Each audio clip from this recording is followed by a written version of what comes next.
నమస్తే. ఎద్దనపూడి సులోచనారాణి గారి నవల కలల కోగిలి 11వ భాగం. కిరణ్ భారతిని లోపలికి తీసుకువెళ్లాడు. అక్కడ ఇంకా కొంతమంది పోలీసు అధికారులు ఉన్నారు. వాళ్లల్లో కొంతమంది ఫైల్ చూస్తూ ఏదో కేసు గురించి మాట్లాడుకుంటున్నారు. చివరన కటకటాలు తలుపు ఉన్న గది ఉంది. అక్కడ ఒక వ్యక్తి మోకాళ్ల మీద తలదించుకుని కూర్చుని ఉన్నాడు. భారతి, అదిగో చూడు, కిరణ్ చూపించాడు. భారతి కటకటాల దగ్గరికి వెళ్ళింది. భారతి అన్న పేరు వినగానే మోకాళ్ల చుట్టూ చేతులు పెనవేసి ముఖం దించుకుని కూర్చుని ఉన్న అతను చటుక్కున తలెత్తాడు. ఎదురుగా అతను తలెత్తి చూడగానే భారతి నోట్లోంచి "హా" అన్న శబ్దం వెలువడింది. భారతి కళ్ళు పత్తికాయల్లా వెడల్పు అయినాయి. పెదవులు విడివడినాయి. "నువ్వా?" అస్పష్టంగా అంది. అతను భారతినే చూస్తున్నాడు. అతని ముఖం ఆందోళన సముద్రంలా ఉంది. అక్కడ భయం, ఆదుర్ద, ఆవేదన కెరటాల్లా లేచి పడుతున్నాయి. రతి, అతని నోటి నుంచి వెలువడిన ఆ పిలుపు సుడిగుండంలో చిక్కుకుని లోపలికి వెళ్లిపోతున్న మనిషి వేసిన కేకలా ఉంది. అతని నుదుట నరాలు ఉబ్బి ఉన్నాయి. కళ్ళు ఎర్రగా ఉన్నాయి. అతను లేవలేదు. అతని కళ్ళు భారతినే చూస్తున్నాయి. ఆ క్షణంలో అతను వేటగాడు నేల కూల్చిన పావురంలా ఉన్నాడు. సత్యు, నువ్వా? భారతి తన కళ్లను తానే నమ్మలేకపోతుంది. భారతి తలలో ఏదో ఘోషలాంటిది ప్రారంభం అయింది. కాళ్ల క్రింద భూమి కదిలిపోతున్నట్లుగా ఉంది. సత్యు, నువ్వా? తనని తాను ఇంకా నమ్మలేనట్టు చూపుడు వేలు చూపిస్తూ అంది. అతను మెల్లగా లేచాడు. ఒక్కొక్క అడుగే కొలుస్తున్నట్టుగా వేస్తూ కటకటాల దగ్గరికి వచ్చాడు. రతి. భారతి ఆ పిలుపు వినగానే వెనక్కి అడుగు వేసింది. తల తిప్పుతూ ఇది అబద్ధం. గిరుక్కున వెనక్కి తిరిగిన భారతి భూతాన్ని చూసిన చిన్న పిల్లల గుమ్మం వైపు పరిగెత్తింది. అప్పుడే లోపలికి వస్తున్న ఒక పోలీసు అధికారి భారతిని ఢీకొన్నాడు. భారతి తూలి పడబోయింది. అతను చప్పున పట్టుకుని ఆపాడు. మరుక్షణంలో భారతి స్పృహ తప్పి పడిపోయింది. భారతి శరీరం వడిలిన తామర తూడులా అయింది. ఏమైంది? అతను ఆదుర్దగా అడిగాడు. కిరణ్ పరిగెత్తుకు వచ్చాడు. దూరంగా ఫైల్స్ చూస్తున్న ఆఫీసర్స్ కూడా చేస్తున్న పనులు ఆపి గబాల్న పరిగెత్తుకు వచ్చారు. కిరణ్ భారతిని పట్టుకున్నాడు. అందరూ కలిసి భారతిని అక్కడున్న బెంచి మీద పడుకోబెట్టారు. ఒకతను గబాలన వెళ్లి కూజాల్లో నీళ్లు తీసుకువచ్చి ముఖం మీద చిలకరించాడు. ఇంకో అతను జేబు రుమాలు తీసి విసిరాడు. కిరణ్ భారతిని చెయ్యి పట్టి కదిపాడు. భారతి మెల్లగా కళ్ళు తెరిచింది. కిరణ్ చెయ్యి పట్టి లేపాడు. ఇంటికి వెళ్దాం అన్నాడు. భారతి అతని చేయి ఆసరా పట్టుకుని లేచింది. కిరణ్ భారతిని చేయి పట్టుకుని బయటకు నడిపించుకుని వచ్చాడు. అక్కడ జీప్ రెడీగా ఉంది. కిరణ్, భారతి అందులో ఎక్కారు. భారతిని కిరణ్ నడిపించుకు వెళ్తుంటే సత్యజిత్ కటకటాలు పట్టుకుని అలాగే చూస్తున్నాడు. అతని చేతులు ఆ ఇనుప ఊచలని విరగగొట్టాలని నలిపివేస్తున్నాయి. అతని కళ్ళు వేటగాడి వలలో చిక్కిన చిరుతపులిలా ఉన్నాయి. అతను ఆ బందిఖానా నుంచి బయటపడలేనట్టుగా నిస్సహాయంగా చూస్తున్నాడు. అతని కళ్లల్లో ఎర్ర జీరలు మరింత ఎక్కువ అయినాయి. కిరణ్ భారతిని ఇంటికి తీసుకువచ్చాడు. నిర్మల ఎదురు వచ్చింది. వడిలినట్టుగా వేళ్లాడుతున్న భారతిని చూస్తూ ఆదుర్దగా వదినకి ఏమైంది అంది. ముందు భారతిని తీసుకెళ్లి పడుకోబెట్టాలి అన్నాడు కిరణ్. భారతిని నీలు, కిరణ్ చెరో చేత్తో పట్టుకుని తీసుకువచ్చి మంచం మీద పడుకోబెట్టారు. భారతి పడుకుంది. ఏం మాట్లాడలేదు. వెనక్కు వాల్చి పడుకోపెడుతుంటే ఏం అభ్యంతరం చెప్పలేదు. శూన్యంలోకి చూస్తూ పడుకుంది. నిర్మల, కిరణ్ గది బయటకు వచ్చారు. కిరణ్ చెప్పిన వార్త విని నిర్మల కళ్ళు కూడా భయంతో పెద్దవి అయినాయి. నిజంగానా అంది. నిజం నీలు. ఇన్నాళ్ళు మనం వెతుకుతున్న వ్యక్తి ఎవరో కాదు, సత్యజిత్తే. భారతికి ఇష్టమైన వ్యక్తి అవడం వల్ల మనకి ఎవరికీ అనుమానం రాలేదు అన్నాడు. వదిన చూసింది? కిరణ్ తల ఊపాడు. అయ్యో, ఇదేమిటి? ఎంత దురదృష్టం! ఇలా జరిగిందేమిటి? భారతి దీనిని తట్టుకోవటం చాలా కష్టం. అవును. నీలు, నాకు పనుంది. నువ్వు భారతిని జాగ్రత్తగా చూసుకో. నేను మళ్ళీ రాత్రి డ్యూటీ అయిన తర్వాత వస్తాను. కిరణ్ చెప్పి వెళ్లిపోయాడు. నీలు అతడిని పంపి భారతి గదిలోకి వచ్చింది. భారతి దిండులో ముఖం దాచుకుని వెక్కి వెక్కి ఏడుస్తోంది. నిర్మల వచ్చి మంచం మీద కూర్చుని భారతి మీద చెయ్యి వేసింది. వదినా పిలవలేనట్టు పిలిచింది. భారతి ఇటు తిరిగింది. నీలు. భారతి నిర్మలని కౌగిలించుకుంది. నాకు చచ్చిపోవాలని అనిపిస్తోంది నీలు, చచ్చిపోవాలని అనిపిస్తోంది. భారతికి ఏడుపు ఉప్పెనలా వచ్చేసింది.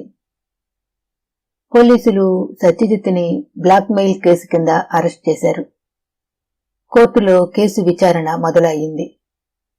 ఆ విచారణలో బయటపడిన విషయాలకి అందరూ నిర్ఘాంతపోయారు.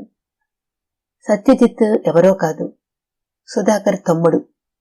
బెంగుళూరులో పెంపకానికి ఇవ్వడం వలన అతను ఈ కుటుంబానికి దూరంగా ఉండిపోయాడు.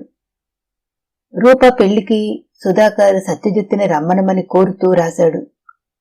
కాని సత్యజిత్ ఊరిలో లేకపోవడం వల్ల రాలేకపోయాడు. తర్వాత సుధాకర్ పోయాడు. అతను చచ్చిపోయిన వార్త వినగానే సత్యజిత్ వచ్చాడు.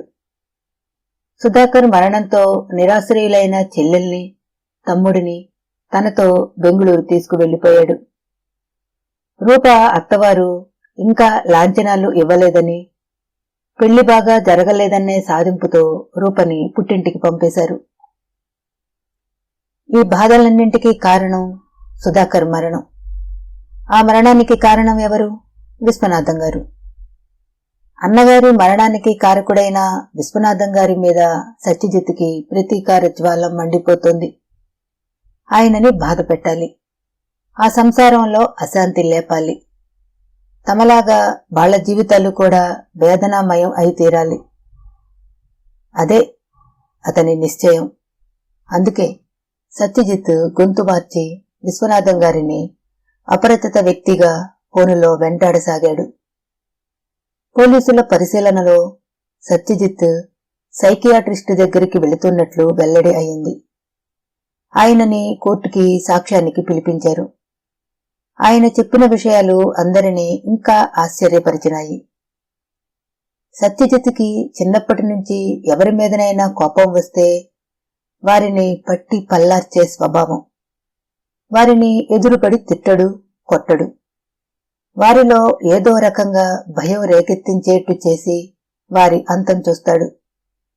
అదొక మానసిక రుగ్మత. తను చేస్తున్న పని తప్పు అని అతనికి తెలిసినట్లుంది. అయినా అతని ఆలోచనల మీద అతనికి కంట్రోల్ లేదు. తనలో ఈ బలహీనతని సరిచేయవలసిందిగా సైకియాట్రిస్టుని కోరాడు. అతని సాయంతో తనని తాను సరిచేసుకోవడానికి ప్రయత్నిస్తున్నాడు. ప్రస్తుతం అతను ట్రీట్మెంట్లో ఉన్నాడు. నిర్మల, కిరణ్, విశ్వనాథం గారు కోర్టులో ప్రేక్షకులతో పాటు కూర్చుని ఈ వివరణ అంతా విన్నారు. ఆ విచారణలో విశ్వనాథం గారిని బెదిరించి డబ్బు కాజేస్తున్న గూండా కూడా సాక్ష్యం చెప్పాడు. అతను సుధాకర్ మరణం యాక్సిడెంటేనని ఒప్పుకున్నాడు. విశ్వనాథం గారి దగ్గర డబ్బులు లాగటానికి తాను అలా అబద్ధం ఆడానని అంగీకరించాడు. ఆ రోజు విశ్వనాథం గారి ప్రేరేపణపై అతను సుధాకర్ని బెదిరించటానికి వాళ్ల ఇంటికి వెళ్లాడు. అతను బయటకు వెళ్లాడని, కాసేపటిలో ఇంటికి వస్తాడని రూప చెప్పగా సుధాకర్ కోసం కాపు వేసి ఆ ఇంటి ఎదురుగా బీడీ తాగుతూ నిలబడ్డాడు. తన మూలంగానే చచ్చిపోయాడని చెప్పి విశ్వనాథం గారిని బ్లాక్మెయిల్ చేశాడు. ఒకసారి అతను హోటల్ నుంచి విశ్వనాథం గారికి డబ్బు కోసం ఫోన్ చేస్తుండగా అక్కడే ఉండి ఇదంతా విన్న సత్యజిత్ అతనితో మాటలు కలిపి విశ్వనాథం గారు డబ్బు ఎందుకు ఇవ్వాలి అని అడిగాడు.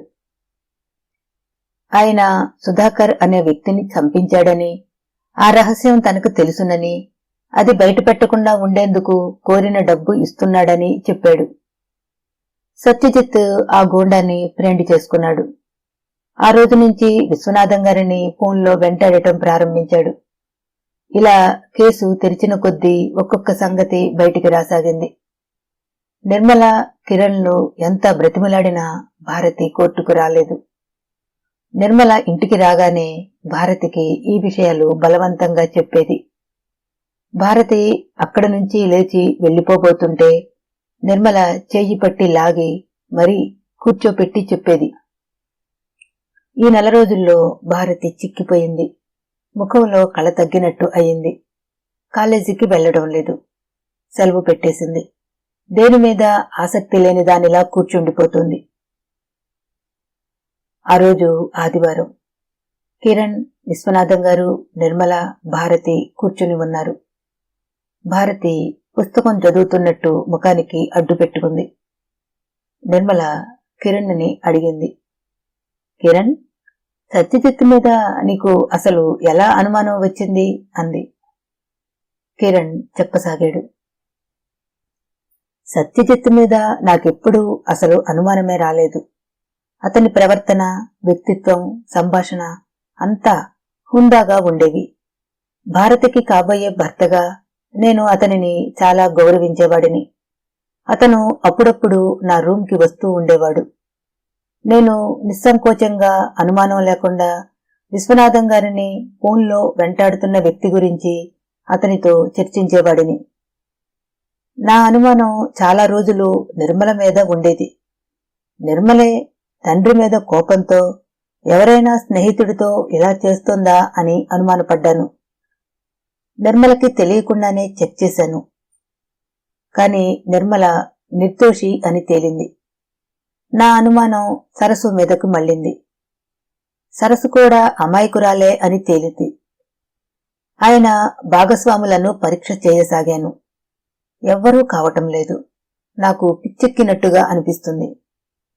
ఒకసారి సత్యజిత్ నా గదికి వచ్చినప్పుడు మాటల సందర్భంలో పేపరు మీద ఎడమ చేతితో ఏదో రాశాడు.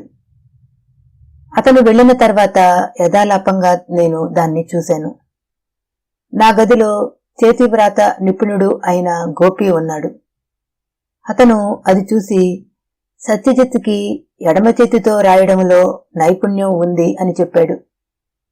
నేను ఆ సంగతి అప్పుడే మర్చిపోయాను. నేను విశ్వనాథం గారి భాగస్వాముల మీదనే నా దృష్టిని కేంద్రీకరించాను. ఇంతలో ఒక సంఘటన జరిగింది. నగరంలో మలకపేటలో ఒక యువతి ఆత్మహత్య చేసుకుంది. ఆమె కేసు నమోదు అయింది. ఆమె భర్త ఖగోళ శాస్త్రం మీద పుస్తకం రాస్తున్న ప్రొఫెసర్. ఆయనకి ఆమెకి వివాహ బంధం చెడింది. అతను ఇంకెవరితోనైనా సంబంధం పెట్టుకుని భార్యని నిర్లక్ష్యం చేసి ఆమెని ఆత్మహత్యకు పురిగొల్పాడా అనేది మేము తేల్చుకోవలసిన విషయం అయింది. నేను ప్రొఫెసర్ రంగనాథం అడ్రస్ తీసుకున్నాను. ఆయన నీలు వాళ్ల స్వంత ఇంటికి ఎదురుగా ఉన్న పెద్ద మేడలో ఉంటాడు. ఆ ఇల్లు ఒక మిలిటరీ ఆఫీసర్ది. ఆయన జమ్మూలో ఉన్నాడు. 2 అంతస్తుల మేడ అది. అది ప్రొఫెసర్ రంగనాథానికి అద్దెకి ఇచ్చారు. ఆ ఇంట్లో రంగనాథం గారు, ఇంటి నౌకరు తప్ప ఇంకెవరూ ఉండరు. భార్య ఎప్పుడైనా వచ్చి పోట్లాట జరిపి వెళ్లిపోయేది. ప్రొఫెసర్ రంగ ఖగోళ శాస్త్రం మీద పుస్తకం రాస్తున్నాడు. ఆయన ధ్యేయం అదే. అది ఒక తపస్సుగా భావించేవాడు. ఆయనకి మరొక లోకం లేదు. ఆయన అంటే చాలామంది ఇష్టపడతారు. నేను రంగనాథం ఊరిలో లేనప్పుడు ఆ ఇంటికి వెళ్లాను. అయ్యగారు ఇంట్లో లేరు అంటూ నౌకరు అభ్యంతరం చెప్పబోయాడు. నేను కార్డు తీసి చూపించి నేనెవరినో తెలియచేశాను. అతను తలుపులు తీసి లోపలికి రానిచ్చాడు. ఇల్లు చాలా పెద్దదే, కాని ఆడవాళ్లు లేకపోవడంతో అలంకారాలు లేక మామూలుగా ఉంది. రంగనాథం గారి కోసం ఎప్పుడైనా స్నేహితులు వస్తుంటారు, పార్టీ జరుగుతుంది. ఆడవాళ్లు లేకుండా కొంతమంది మగవాళ్లు చాలా హాయిగా జీవితాలు గడుపుతారు. ప్రొఫెసర్ రంగనాథం ఈ కోవకి చెందిన మనిషిలా ఉన్నాడు. నేను ఇల్లంతా కలియ చూశాను. మెట్లెక్కి పైకి వెళ్లాను. పైభాగం అంతా కిటికీలు మూసి పరదాలు లాగి ఉన్నాయి. ఇల్లంతా సోఫాల్లో, టేబుల్ మీద, మంచం మీద ఎక్కడ పడితే అక్కడ ఖగోళ శాస్త్రానికి సంబంధించిన పుస్తకాలు పడి ఉన్నాయి. నేను ఆ పైభాగం కూడా దాటి ఓపెన్ టెర్రస్ మీదకు వచ్చాను. ఆరు బయట ఒక టెలిస్కోప్ ఫిక్స్ చేసి ఉంది. దాని దగ్గర ఒక స్టూలు వేసి ఉంది. నేను టెలిస్కోప్లో నుంచి చూశాను. అనంతాకాశం కనిపిస్తోంది. అక్కడే స్టూల్ మీద బైనాక్యులర్స్ ఉన్నాయి. నేను వాటిని తీసుకున్నాను. దానిలో నుంచి చూస్తున్నాను. ఇళ్లల్లో వ్యక్తులు నాకు ముఖానికి దగ్గరగా నిలబడినట్టుగా కనిపిస్తున్నారు. దానిలో నుంచి చూస్తున్న నేను హఠాత్తుగా ఆగిపోయాను. అందులో నుంచి విశ్వనాథం గారి ఇల్లు కనిపించసాగింది. సరిగ్గా మేడ మీద ఆయన పడక గది, హాలు, భారతి గది, నిర్మల గది, అక్కడ తిరుగుతున్న మనుషుల కదలిక సుస్పష్టంగా కళ్ళకి కట్టినట్టుగా కనిపిస్తోంది. నేను నిర్ఘాంతపోయాను. విశ్వనాథం గారు చేతులు తిప్పుతూ సరస్సుతో ఏదో అంటున్నారు. సరస్సు ఏదో అంటోంది. నేను చాలాసేపు అలాగే చూస్తూ నిలబడిపోయాను.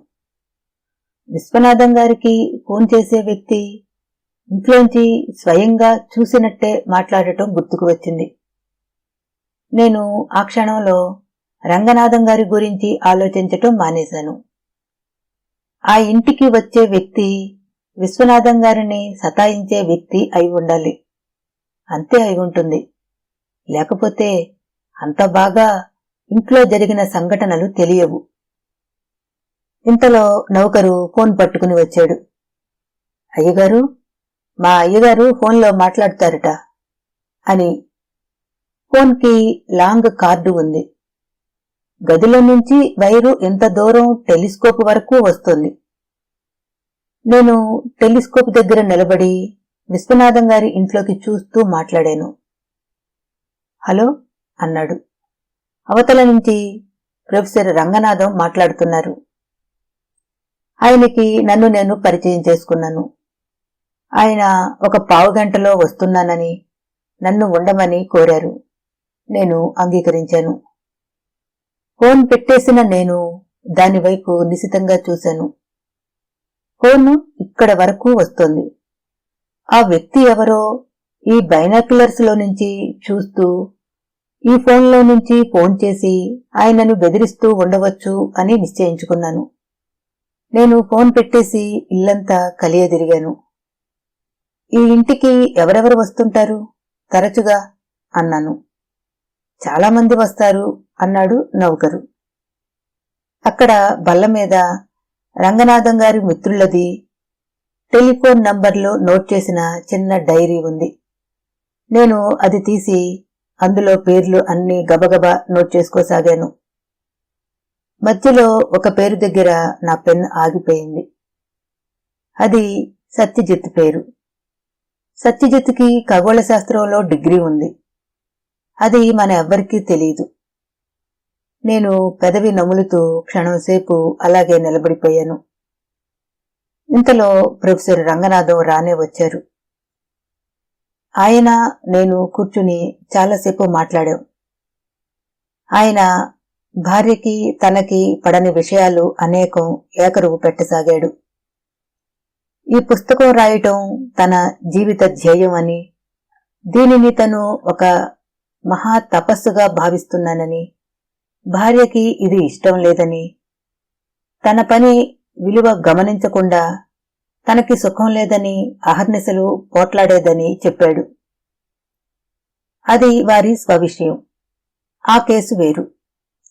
నేను మెల్లగా ఆయనని మాటల్లోకి దించి నాకు కావలసిన విషయాలు రాబట్టుకున్నాను.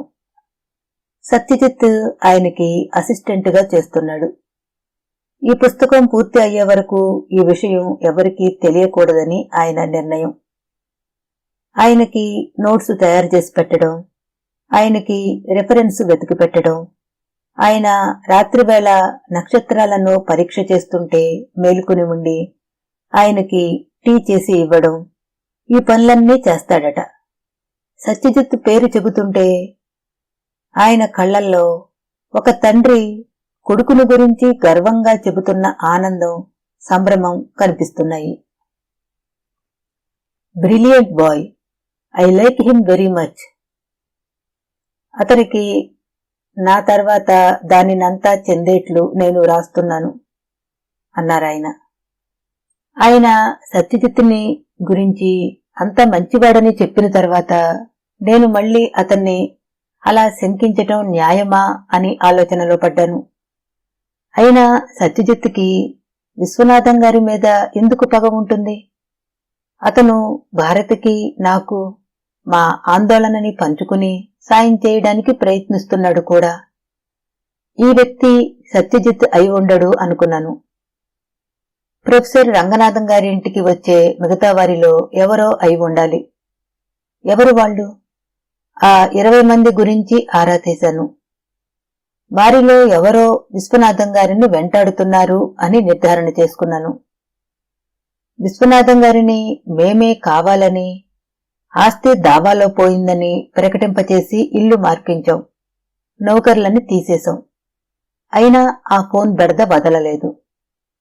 చివరికి ఫోన్కి టేప్ అటాచ్ చేసి అందులో రికార్డు అయిన సంభాషణ విన్నాను. ప్రతి మనిషి మాట్లాడటంలో, ఆ అక్షరాలు ఉచ్చరించటంలో ఎత్తులు, పల్లాలు, విరుపులు, సాగలాగటాలు, ముక్కుతో పలికేవి, పళ్ల చివరి నుంచి మాట్లాడేవి ఉంటాయి. మనిషి తన గొంతుని ఎంత మార్చినా వీటి మార్పులు మాత్రం జరగవు. సత్యజిత్ గొంతు తగ్గు స్వరంలో నవ్వేటప్పుడు ఒక గమ్మత్తు అయిన గమకం పలుకుతుంది. ఆ నవ్వు చాలా వినసొంపుగా ఉంటుంది. ఆ నవ్వు విన్నాక అనుమానం వచ్చింది. కాని అది సత్యజిత్తుదేనని నిర్ధారణ చేయడానికి అది రుజువు చాలదు. మనిషిని పోలిన మనిషి ఉన్నట్టే చాలా మంది గొంతులు కూడా ఒకే రకంగా ఉంటాయి. సత్యజిత్ మీద అనుమానం కలిగించటానికి అతని గొంతును వీళ్లు అనుకరించలేదు కదా అనిపించింది. నాకు మతిపోయినట్టుగా ఉంది. ఆ రోజు నువ్వు ఫోన్లో మాట్లాడుతుండగా నేను బయటకు వెళ్లి టెలిఫోన్స్ కి ఫోన్ చేసి ఆ గొంతు ఏ నంబరు నుంచి వస్తుందో కనుక్కుని వెళ్లాను. తీరా ఆ వ్యక్తి నన్ను చూడగానే పారిపోయాడు. అప్పుడు నా అనుమానం ధృవపడింది. ఆ వ్యక్తికి నేను ఎవరో తెలుసు. నేను మొన్న ప్రొఫెసర్ రంగనాథం గారి దగ్గరకు వెళ్లాను. ఆయనని సత్యజిత్ రాసిన నోట్స్ ఇవ్వమని అడిగాను. ఆయన అవి ఇస్తూ కొంచెం వేరుగా ఉన్న వ్రాతని చూపిస్తూ ప్రశంసాపూర్వకంగా సత్యజిత్ ఎడమ చేత్తో కూడా బాగా రాయగలడు. చెయ్యి నొప్పి అనిపిస్తే ఎడమ చేత్తో రాస్తాడు. గంటల కొద్దీ నోట్సు రాసే ప్రతిభ అతనికి ఉంది అన్నాడు. ఆ మాటలు చెప్పడంలో ఆయన ప్రశంసిస్తున్నాను అనే అనుకున్నారు కాని సత్యజిత్ అసలు రహస్యం బయట పెడుతున్నారని అనుకోలేదు. తర్వాత మేం విశ్వనాథం గారి ఫోన్ నంబరు పోలీస్ డిపార్ట్మెంట్ కి కనెక్ట్ చేశాం. అచ్చు విశ్వనాథం గారి గొంతుని అనుకరించగల ఒక ఎస్ఐని ఫోన్ దగ్గర ఉంచాం. ఫోన్ మోగింది. ఆ వ్యక్తి విశ్వనాథం గారే అనుకుని మాట్లాడుతున్నాడు. ఆ నంబరు ఏ పబ్లిక్ ఫోను నుంచి వస్తుందో మాకు తెలిసింది. ఈసారి నేను వెళ్లలేదు. ప్లెయిన్ క్లాత్స్ లో మామూలు వాళ్లులా ఉన్న అధికారులను పంపాను. వాళ్లు సత్యజిత్తుని పట్టుకున్నారు. అతన్ని అరెస్టు చేశాం. అతన్ని నేను ప్రొఫెసర్ రంగనాథం గారి దగ్గర నుంచి ఆయన ఇంట్లో లేనప్పుడు పైకి వెళ్లి బైనాక్యులర్స్లో చూస్తూ ఫోన్లో మాట్లాడటం అలవాటు అని ఆ నౌకరు చెప్పాడని చెప్పాను. అతనిని పిలిపించి అతని చేతనే ఆ మాటని అడిగించాం. అతని ఎడమ చేతి వ్రాత ఈ ఉత్తరానికి సరిపోయింది. అతని గొంతు అదే. సత్యజిత్ మాట్లాడలేదు. క్రిందికి చూస్తూ నిలబడిపోయాడు. తను విశ్వనాథం గారిని బ్లాక్మెయిల్ చేస్తున్నట్లు అంగీకరించాడు. విశ్వనాథం గారు చచ్చిపోవడం తన ధ్యేయం అన్నాడు. అందుకే కావాలనే చేశానని అన్నాడు. పళ్ళు బిగించి అతను ఆ మాటలు అంటుంటే నేను తెల్లబోయి చూశాను. నా ఎదురుగా సభ్యత సంస్కారాలతో మసిలి ఎంత మంచివాడు అనుకున్నది ఈ సత్యజిత్తేనా అనిపించింది. అతనిలో ఏదో కసి ఉంది అనిపించింది. అతని మంచి ప్రవర్తన నటన లేక ఈ కసి అనేది పరిస్థితుల ప్రభావమా? డాక్టర్ గారే తేల్చాలి అని చెప్పటం ముగించాడు కిరణ్. భారతి కిటికీ చువ్వలు పట్టుకుని అటు తిరిగి నిలబడి ఉంది. కిరణ్ చెప్పిన సంగతులన్నీ భారతి ఒక్క అక్షరం పొల్లుపోకుండా వింది. ఈ సత్యజిత్తున తను ప్రేమించింది అనిపించసాగింది. నిర్మల కూర్చుని ఉంది. సరసు ఒక ఉత్తరం తెచ్చి ఇచ్చింది. ఎవరో నాకు తెచ్చి ఇచ్చి వెళ్లిపోయాడు అంది. బొమ్మకి రంగులు సెలెక్ట్ చేస్తున్న నిర్మల ఆ కాగితాలు పక్కన పెట్టి ఆ కవరు చించి ఉత్తరం తీసి చూసింది. అది రూప వ్రాసిన ఉత్తరం. అందులో ఇలా ఉంది. నీలు, మళ్లీ నీకు ఇలా ఉత్తరం రాయాల్సి వస్తుందని గాని మనిద్దరం మాట్లాడుకునే సంఘటన ఎదురు అవుతుందని గాని నేను కలలో కూడా అనుకోలేదు. సత్యజిత్ అరెస్టు అయ్యాడు. ఎందుకో నీకు ఈ పాటికి తెలిసే ఉంటుంది. నీ మూలంగా మాకు మా సుధాకర్ అన్నయ్య దూరం అయ్యాడు. మా కుటుంబం చెల్లా చెదురు అయ్యింది. నిన్ను మా ఇంటికి రానియ్యడం, ఆత్మీయంగా చూడటం మాది పాపం అయిపోయింది. ఆనాడు సుధాకర్ అన్నయ్య అలా బలి అయితే ఈ రోజున సత్యజిత్ అన్నయ్యకి ఇలాంటి గతి పట్టింది. నీలు, నీకు చేతులు జోడించి అడుగుతున్నాను. మీలా మేము డబ్బున్న వాళ్ళం కాదు. డబ్బుతో అండలు కొనుక్కోవడానికి, జీవితాలు వెళ్లదీసుకోవడానికి మాకు మా అన్నయ్యలే అండ. ఇప్పుడు సత్యజిత్ తప్ప మాకెవ్వరూ లేరు. వాడు తప్పే చేసి ఉండవచ్చు, నేను కాదనను. కాని ఆ తప్పు చేయడానికి కారణం నువ్వు. ఈ మాట మర్చిపోతున్నావు. నీ మూలంగా మాకు ఇద్దరు అన్నలు దూరం అయ్యారు. నా అనేవాళ్లు దూరం అవటం అంటే ఏమిటో ఆ బాధ నీకు తెలీదు. నీకేం, నువ్వు బాగానే ఉన్నావు. కిరణ్ని పెళ్లి చేసుకుంటున్నావు. నీ జీవితం బాగానే చక్కదిద్దుకున్నావు. మా జీవితాలే సర్వనాశనం అయినాయి. మేం ఏం చేయలేకపోయినా భగవంతుడు నిన్ను క్షమించడు. మేం పేదవాళ్లం, మంచి వకీలును కూడా పెట్టుకోలేని అసమర్థులం.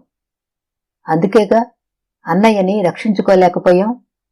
జీవితంలో ఎవ్వరికీ మనస్థితి చూసుకోకుండా మంచి చేయకూడదనే సత్యం మేం తెలుసుకునేసరికి మా జీవితాలు తల్లక్రిందులు అయిపోయినాయి. నీలు, చాలా సంతోషం. మాకు తగిన బహుమతి ఇచ్చావు. నిన్ను జన్మలో మర్చిపోలేం. అసలు ఈ వినాశనానికంతటికీ కారణం నేను. కాలేజీలో నీతో ఎవ్వరూ మాట్లాడేవారు కాదు. నేను నీతో మాట్లాడాను. మా ఇంటికి తీసుకువెళ్లాను. మా ప్రక్కన కూర్చోపెట్టుకుని భోజనం పెట్టాను. ఎంత ఘోరమైన తప్పు చేశాను. ఇప్పుడు నేను చేసిన ఆ తప్పుకి నా అన్నల జీవితాలు బలి అయినాయి. ఛాయ జీవితం సర్వనాశనం అయింది. గోపి దేశాలు పట్టిపోయాడు. నీ మూలంగా మేమంతా శాపగ్రస్తులం అయిపోయాం. నువ్వు చక్కగా రాణివాసం అనుభవిస్తున్నావు. డబ్బు గలవాళ్లకి లేనివాళ్లకి మన జీవితాలే ఉదాహరణ. నా మనసులో సెగలు నీకు అర్థమవుతాయా? అవవు. నువ్వు మనిషివి కానే కాదు. నిన్ను ఎన్ని అన్నా నా కసి తీరదు. నువ్వెక్కడున్నా నేను శపిస్తూనే ఉంటాను. రూప. నిర్మల ఆ ఉత్తరం చేతిలో పట్టుకుని అలాగే కూర్చుండిపోయింది. ఆ ఉత్తరంలో ఒక్కొక్క మాట ఒక్కొక్క సోలం అయి నిర్మల మనసుని తూట్లు పొడుస్తున్నాయి. అవును, తను వాళ్ల ఇంటికి వెళ్లడమే వాళ్లకి కష్టాలు ప్రారంభం అయినాయి. వాళ్లకి శని తన రాకతోనే ప్రారంభం అయింది. సుధాకర్ చచ్చిపోయాడు. సత్యజిత్ జైలు పాలు అయ్యాడు. గోపి దేశాల పాలు అయ్యాడు. ఛాయ జీవితం తలక్రిందులు అయింది. నిర్మలకి ఏడుపు వచ్చింది. ఏం చెయ్యాలి తను? ఏం చెయ్యగలదు? సుధాకర్ పోయిన తర్వాత ఆ కుటుంబానికి దగ్గర అవ్వాలని ఎంతగానో ప్రయత్నించింది. కాని వారి జాడ తెలియలేదు. తన కష్టాలలో తాను బ్రతికింది. ఆ గొడవంతా రూపకి అవసరం లేదు. నిర్మల సోఫాలో కూర్చుండిపోయింది. ఇంతలో విశ్వనాథం గారు అక్కడికి వచ్చారు. ఆయనకి నిర్మల సోఫాలో తల వెనక్కు ఆనించి ఏడుస్తున్నట్లు కనిపించింది. నీలు, ఆయన పిలిచారు. నీలు చప్పున లేచి సరిగ్గా కూర్చుంది. కళ్ళు తుడుచుకుంది. నీలు, ఏమైనా అయిందా అమ్మా? డాడీ. ఏమిటి తల్లి? ఆ తండ్రి కూతుళ్ల అనుబంధమే మారిపోయింది. ఒకప్పుడు ఇద్దరి మధ్య చిటపటలు పేలుతుండేవి. ఇప్పుడు ఆ పరిస్థితి మారింది. భారతి పుణ్యమా అని ఇద్దరి మధ్య అపార్థపు అఘాతం తొలగింది. ఇప్పుడు నీలు కోరినది ఆయన చేస్తారు. తండ్రి కోరినది నీలు కాదని అనదు. డాడీ, నిర్మల పిలిచింది. చెప్పు, ఏమిటి? ఏమిటా ఉత్తరం? రూప వ్రాసింది డాడీ. రూపా అంటే సుధాకర్ చెల్లెలు. ఏమంటుంది? ఇప్పుడు సుధాకర్ పేరు ఎత్తి ఇద్దరు నిస్సంకోచంగా మాట్లాడగలుగుతున్నారు. మీరే చదవండి, ఉత్తరం అందించింది. విశ్వనాథం గారు కూర్చుని ఆ ఉత్తరం తీసుకుని చదవసాగారు. ఆయన చదవటం పూర్తి చేసి తలెత్తేసరికి నిర్మల మోచేతిలో తలదాచుకుని కూర్చుంది. నీలు, ఆయన పిలిచారు. ఏమిటి డాడీ? తలెత్తకుండానే అడిగింది. నువ్వు బాధపడవద్దు, దీని పరిష్కారం నేను చూస్తాను. నీలు తలెత్తి తండ్రి వంక చూసింది. ఏం చేస్తారు డాడీ? నువ్వే చూస్తావుగా. డాడీ, దయించి రూపని ఏమీ అనకండి. వాళ్ళు ఇప్పటికే బాధల్లో ఉన్నారు. ఆయన నవ్వారు. రూపని నేను ఏమీ అనను. ఎందుకంటాను? ఆయనలో ఆయన అనుకున్నట్లుగా అన్నారు. 10 నిమిషాల తర్వాత ఆయన కారు తీసుకుని బయటికి వెళ్లిపోయారు. విశ్వనాథం గారి ఆస్తి దావాలో పోయిన మాట అబద్ధం. మళ్లీ కారు, డ్రైవరు, సందడి అంతా వచ్చేసింది. స్వంత ఇంట్లోకి మారటానికి ప్రయత్నిస్తున్నారు. నీలు పెళ్లి నిశ్చయం అయింది. ఆ ఇంటికి రంగులు వేస్తున్నారు. అందుకే ఆ పని అయ్యే వరకు ఇక్కడ ఉంటున్నారు. సాయంత్రం అయింది. మధ్యాహ్నం వెళ్లిన విశ్వనాథం గారు తిరిగి వచ్చారు. నిర్మల బొమ్మకి పెయింటింగ్ వేస్తోంది. హాలులోకి వచ్చిన ఆయన సంబరంగా, నీలు, ఎవరొచ్చారో చూడు అన్నారు. నిర్మల తిరిగి చూసింది. వెంటనే చేతిలో బ్రష్ జారవిడిస్తూ లేచి నిలబడింది. నిర్మల కళ్లల్లో ఆనందం పొంగింది. ఎదురుగా తండ్రితో పాటు సత్యజిత్ నిలబడి ఉన్నాడు. వెంట రూప ఉంది, ఛాయ ఉంది. డాడీ, మీరు సంతోషంతో మాట రానట్టుగా తడబడింది. నీలు, సత్యజిత్తుని నేనే విడిపించుకుని తీసుకువచ్చాను. అతని మీద పెట్టిన కేసుని రద్దు చేసుకున్నాను. కిరణ్ కి చెప్పి ఆ కాగితాల మీద సంతకాలు పెట్టి వచ్చాను. నేను సత్యజిత్తుకి ఏం చెప్పానో తెలుసా? జరిగిన దాంట్లో మీ పొరపాటు ఎంత ఉందో నా పొరపాటు కూడా అంతా ఉంది. నీ వల్లనే నీలో నేను దగ్గర అయ్యాం. అందుకే నేను మిమ్మల్ని క్షమించేస్తాను. మీరు నన్ను క్షమించేయండి అన్నాను. ఆయన పక్కకు తిరిగి రూపవైపు చూస్తూ, రూపా, అన్నానా లేదా అన్నారు. రూప అన్నారు అన్నట్లుగా తల తిప్పింది. రూపా? నీలు దగ్గరగా వెళ్ళింది. నీలు. రూప నీలు చేతులు పట్టుకుంది. క్షమార్పణగా చూస్తూ, నేను త్వరపడి ఏదేదో ఉత్తరంలో రాశాను, ఏమీ అనుకోవు కదూ అంది. ఈరోజు నాకెంతో సంతోషంగా ఉందో తెలుసా? నీలు కళ్లల్లో నీళ్లు నిండుకు వచ్చినాయి. సత్యజిత్ వైపు చూస్తూ, మీ మీద నాకు కోపం లేదు, ఇంకా కృతజ్ఞతగా అనిపిస్తోంది అంది. కూర్చోండి అంది నీలు. సత్యజిత్ కూర్చోలేదు. అతని కళ్ళు ఎవరికోసమో ఎదురు చూస్తున్నట్టుగా ఉన్నాయి. ఇది గమనించిన నిర్మల లోపలికి వెళుతూ, భారతి లోపల ఉంది, పిలుచుకు వస్తాను అంటూ వెళ్ళింది. నిర్మల లోపలికి వచ్చింది. కూర్చుని ఉన్న భారతిని వెనుకగా వెళ్లి పట్టుకుంటూ, వదినా, ఎవరు వచ్చారో చూడు అంది. ఎవరు వచ్చారు? వచ్చి చూస్తే నీకే తెలుస్తుంది. నాకు రావాలని లేదు. ఎందుకని? వచ్చిన వాళ్లల్లో నాకు కావలసిన వాళ్ళు, ఆసక్తి కలిగించేవాళ్లు ఎవరూ లేరు కాబట్టి. వదినా, వచ్చింది ఎవరో తెలుసా? తెలుసు. ఎవరనుకుంటున్నావు? మీ సుధాకర్ తమ్ముడు సత్యజిత్, చెల్లెలు రూప నిరాసక్తిగా అంది. వదినా? భారతి నిర్మల వైపు తిరిగింది. నీలు, నీకు వాళ్ల వల్ల ఉపకారం జరిగింది, అందుకే నువ్వు క్షమించగలుగుతున్నావు.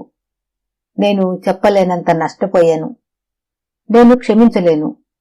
దయవించి నన్ను వాళ్ల ముందుకి రమ్మనమని అడగకు. వాళ్ళెవరో నాకనవసరం. నాకు వాళ్లకి సంబంధం లేదు. భారతి కంఠం ఖచ్చితంగా పలికింది. వదినా? నీలు ఏదో చెప్పబోయింది. భారతి చేయి ఆపుచేసింది.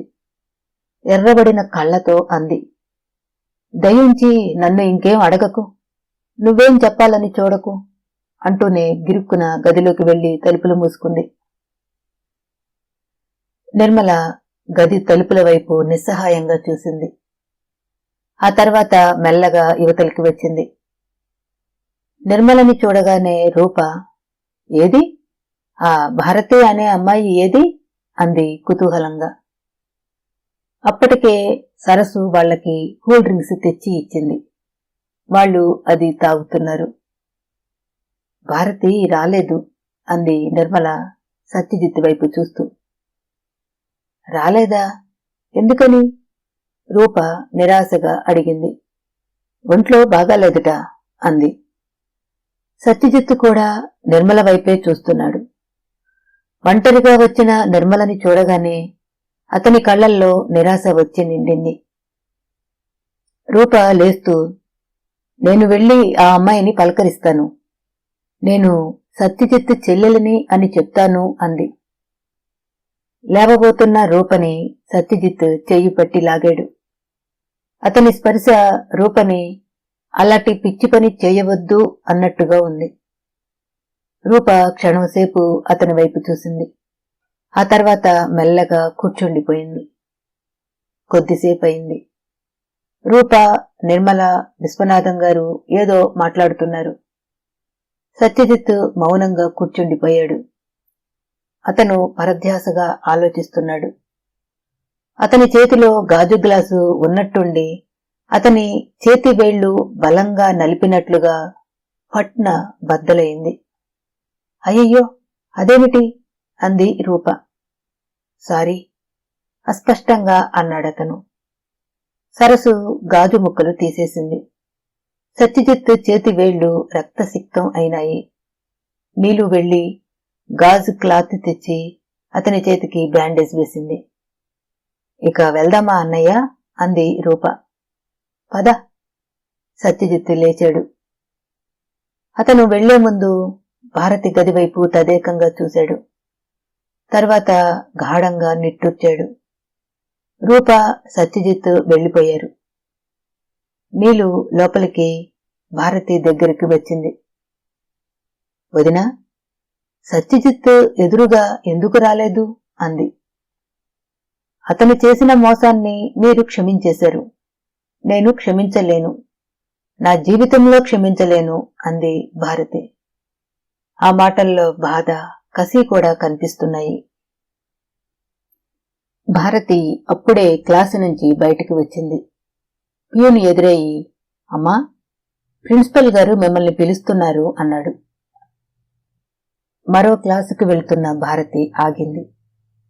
ప్రిన్సిపల్ గారు ఈ టైంలో ఎందుకు పిలిచినట్లు? ముడిపడిన కనుబొమ్మతో క్షణం ఆలోచించింది. ఆ తర్వాత ఆమె గదికి వెళ్ళింది. భారతి వెళ్లేసరికి ప్రిన్సిపల్ ఒక నడి వయసు వ్యక్తితో కూర్చుని మాట్లాడుతోంది. ఆవిడ భారతిని చూడగానే, రా భారతి అని పిలిచి, ఇదిగో ఈయన ప్రఖ్యాత సైకియాట్రిస్ట్ ఆనందమూర్తి, నీతో కొద్దిసేపు ఒక ముఖ్య విషయం గురించి మాట్లాడాలిట, నిన్ను అడుగుతున్నారు అంది. నాతోనా అంది భారతి ఆయనకి నమస్కరిస్తూ. అవును, మీతోనే అన్నారాయన. చెప్పండి అంది. ఇక్కడ కాదు, నేను మీతో ఒంటరిగా మాట్లాడాలి. స్టాఫ్ రూంలోకి వెళ్ళండి అంది ప్రిన్సిపల్. భారతి దారి తీసింది. ఆయన అనుసరించి వచ్చాడు. అక్కడ సోఫాలో ఒకరికి ఎదురుగా ఒకరు కూర్చున్నారు. ఆయన వచ్చిన పని దాపరికం లేకుండా చెప్పేశారు. భారతి, నేను సత్యజిత్ విషయం మాట్లాడటానికి వచ్చాను. అలాగా, అయితే నేను మీరు చెప్పేది వినాల్సిన అవసరం ఏమీ లేదు. భారతి బ్యాగ్ తీసుకుని లేచింది. అరెరే, ఏమిటా తొందర? కాస్త మాట వినమ్మా. ఈ విషయంలో నేను ఎవరి మాట వినాల్సిన అవసరం లేదండి. నేను చేసినదేమిటో నాకు తెలుసు. భారతి కూర్చోలేదు. అది కాదు భారతి, అతన్ని గురించి చెబుతాను. నేను వినను. నువ్వు విని తీరాలి ఆయన గట్టిగా అన్నారు. నాకు ఆసక్తి లేదు. నీకు ఆసక్తి ఉన్నా లేకపోయినా చెప్పి తీరాల్సిన అవసరం నాకుంది. ఆయన కూడా లేచారు. భారతి, నువ్వు ఏం చేస్తున్నావో తెలుసా? ఒక వ్యక్తి మనసుని చంపేస్తున్నావు. ఆ మాట వినగానే భారతి చురుగ్గా తల తిప్పి చూసింది. అతణ్ణి ఆత్మహత్య వైపు తరుముతున్నావు. భారతి నిర్లక్ష్యంగా తల తిప్పుకుంది. సత్యజిత్ నిన్ను మోసం చేశాడనే అనుకుంటున్నావు కాని అతని మానసిక పరిస్థితి గురించి నువ్వు ఆలోచించటం లేదు. అది తెలుసుకుంటే నువ్వు ఇలా చేయనే చేయవు. నాకు అతని సంగతి అనవసరం అని మొదటే చెప్పాను. భారతి పళ్ల బిగువున అంది. నువ్వు ఆగ్రహంలో ఉన్నావు భారతి. నీ ఆగ్రహం ఒక్క క్షణం పక్కకు పెట్టి నేను చెప్పే మాటలు విను. వింటే నీలో మానవత్వమే. నాలో మానవత్వం, మమత ఏమీ లేవు. నేను ఒక పాషాణాన్ని. పాషాణానికి ఏం చెప్పినా అర్థం కాదు. మీరు ఏదో చెప్పాలని ప్రయత్నించడం శుష్క ప్రయాస. సత్యజిత్కి ఇదే చెప్పమంటావా? అదే చెప్పండి. నాలో మమత అనే దాన్ని అతను నిలువున ఖూనీ చేశాడని అతనికి చెప్పండి. ఇది అతని స్వయంకృత అపరాధం. దానికి అతను కాదు, నేను అనుభవిస్తున్నాను అని చెప్పండి. అతను అనేవాడు నా జీవితంలోనికి రావటం నేను చేసిన మహాపాపంగా భావిస్తున్నానని చెప్పండి. భారతి ఆవేశంతో అంది. భారతి, నువ్వు ఆవేశంలో ఉన్నావు.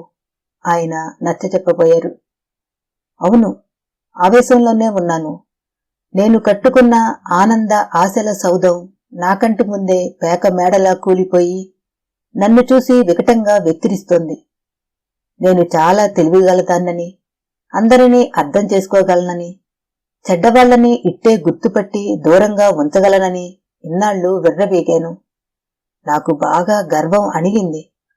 నా అంత మూర్ఖురాలు ఈ ప్రపంచంలో ఇంకెవరూ లేరు అని తెలుసుకున్నాను.